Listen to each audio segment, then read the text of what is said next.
The Energy Department says industry is surpassing goals for production of so-called sustainable aviation fuel, or SAF. That's aided by loan guarantees amounting to billions for companies to increase their capacity to make the lower carbon jet fuel. Here with a progress report, the director of Energy's Office of Technology Transition. She's also the chief commercialization officer, Vanessa Chan. Ms. Chan, good to have you with us.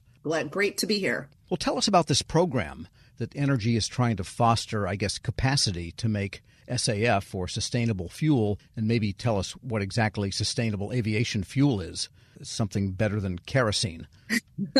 Yeah, so the reason why sustainable aviation fuel is really important is that aviation represents about 3.3% of total U.S. greenhouse gas emissions, and that we are also projecting for jet fuel consumption to be increasing by 2 to 3% annually through 2050.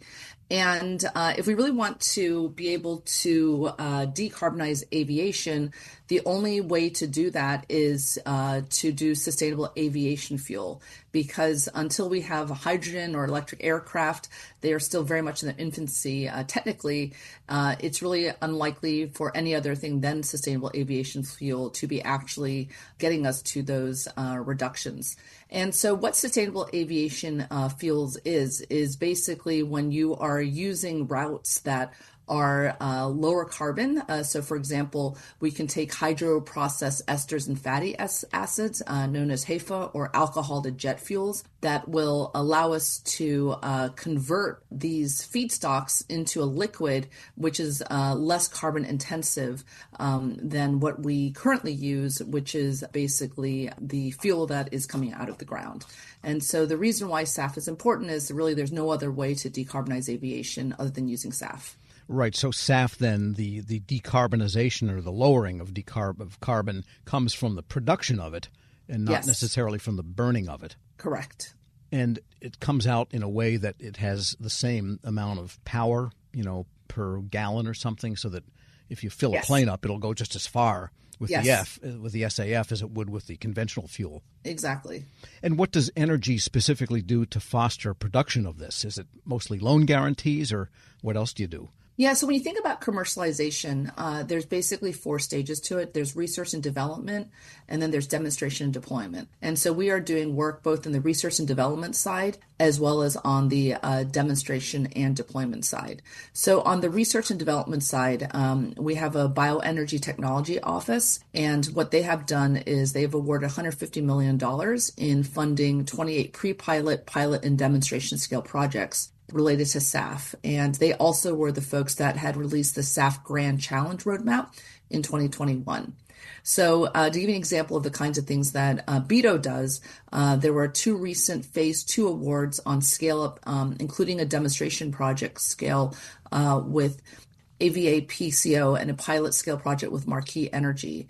And the thing that's really neat about this is roughly $156 million in private cost share was also accompanying this funding.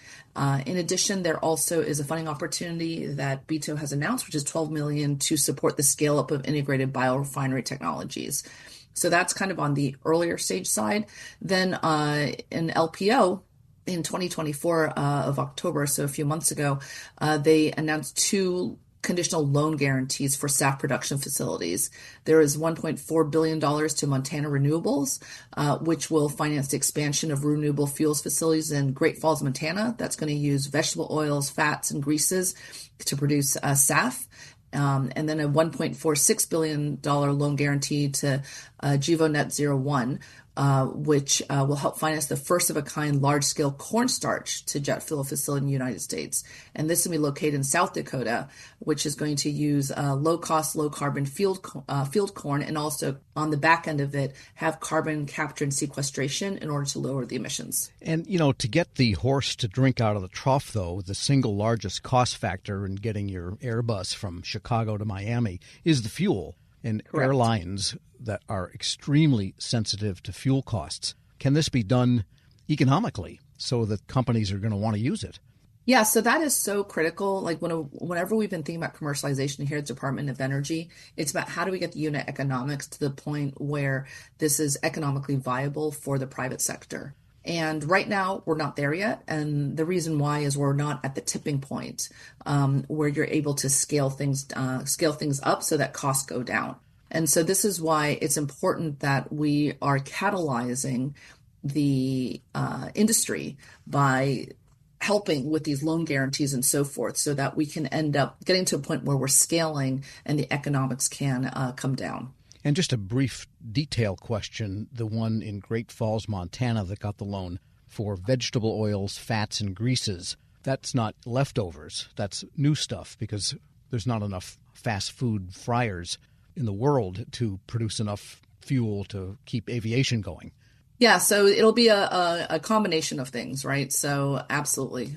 And I think the key thing right now, going back to the cost, is right now SAF costs 2 to 10 times more than fossil jet fuel, depending on the technology and pathway that is used to produce it.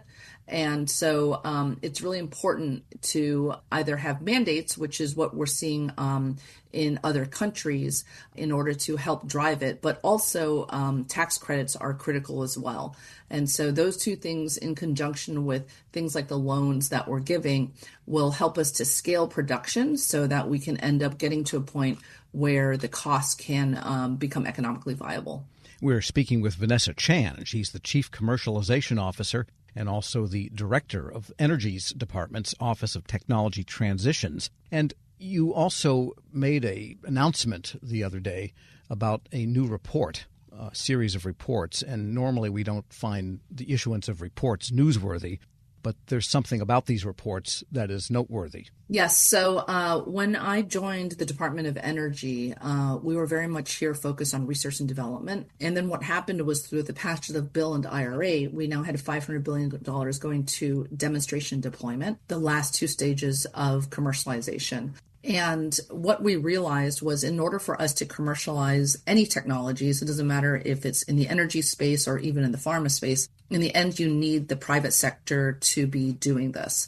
So the question we had was, how do we take the $500 billion that we got from bill and IRA to buy down the risk so that the $23 trillion that the private sector has can take over? In order to do that, we really needed a series of roadmaps to coordinate the private sector so that we could end up doing this together. So these reports that we have started releasing since March of 2023 were written with the private sector, and they are basically a dozen commercialization roadmaps which talk about things like unit economics, issues with like any regulatory or permitting, any issues with workforce and so forth. And you can find them at liftoff.energy.gov. And the reason why these reports are really important is they're not static reports. They are constantly updated because what we knew, for example, in March of 2023 is different than what we know now in December 2024. And so, for example, when Palisades was announced, where we restarted that nuclear reactor, we also updated the liftoff report because there were different things that were happening in the market that needed to align everyone on the roadmap. So that's why these are not the typical federal report. These are written with the private sector, and we've jointly owned them in terms of what it's going to take for these technologies to actually get to scale. So the series then don't just concern aviation fuel, but all of the energy developments that are headed toward that kind of greener future? Yes. So we have everything from virtual power plants to geothermal to nuclear to long duration energy storage. And you can find them at liftoff.energy.gov. And it's really amazing the amount of work that has been done with the private sector on this to get us on the same page of how we get there. Vanessa Chan is the director of the Energy Department's Office of Technology Transitions. She's also the Chief Commercialization Officer. Thanks so much for joining me.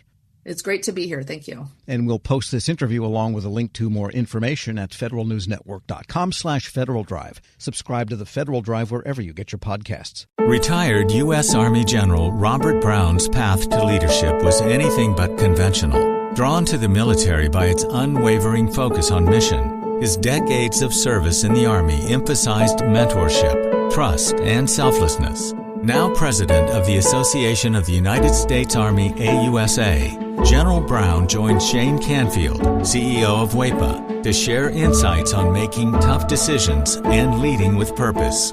Hello, and welcome to the Lessons in Leadership podcast. I'm your host, Shane Canfield, CEO of WEPA. Today I'm joined by General Robert Brown, President and CEO of the